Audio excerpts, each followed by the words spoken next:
আজ কিছু মার্কেটে আউটার নিয়ে আমরা আলোচনা করব। তোমরা যারা আইপিও জন্য টাকা সাইড করে রাখো বা আইপিওতে ইনভেস্ট করতে বেশি প্রেফার করো, তোমার জন্য খুশির খবর যে ফোনপে আইপিও আনার অন দ্য লাইনে আছে। কিছুদিনের মধ্যে হয়তো ডিআরএইচপি ফাইল করবে।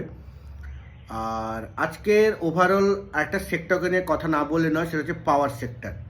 পাওয়ার সেক্টরে আজকে সবথেকে শাইন করেছে স্টেট পিএসইউ এনটিপিসি, কারণ শ্রীলঙ্কার একটা প্রজেক্ট ওদের উপরে মানে ওদের উপর প্রভাব ফেলেছে। আমি এখনও বলবো কোয়ালিটি স্টক পিক আপ করো। এনটিপিসি লাস্ট দুদিনে নাই করে 6% রান আপ দিয়েছে। কোয়ালিটি স্টকসের পেছনে যেও, ট্রেন্ডের পেছনে যেও না।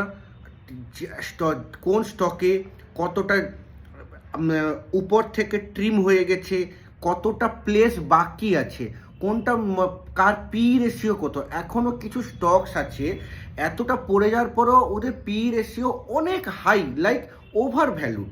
সেটা মার্কেট জানে, তাও মার্কেট সেটাকে, ওরা এখনও কিন্তু ডিসকাউন্টেড নয়। আর একটা কথা, সম্ভবত সামনে গভর্নমেন্ট অফ ইন্ডিয়া একটা সেমিকন্ডাক্টর পলিসি আসবে, নিউ সেমিকন্ডাক্টর পলিসি।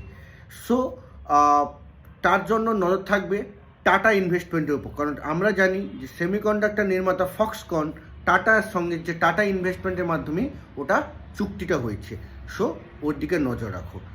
বাকি কাল থেকে আবার স্মল ট্রেঞ্চে কেন, ফ্রাইডে মার্কেটটা দেখা যাক কী হয়, কেমন হয়। আজকে ডাও এখনও পর্যন্ত ডাও ফিউচার্স নেগেটিভ। সো কাল সকালবেলা ব্যবসা করব। আর বাকি সবাই ভালো থাকো।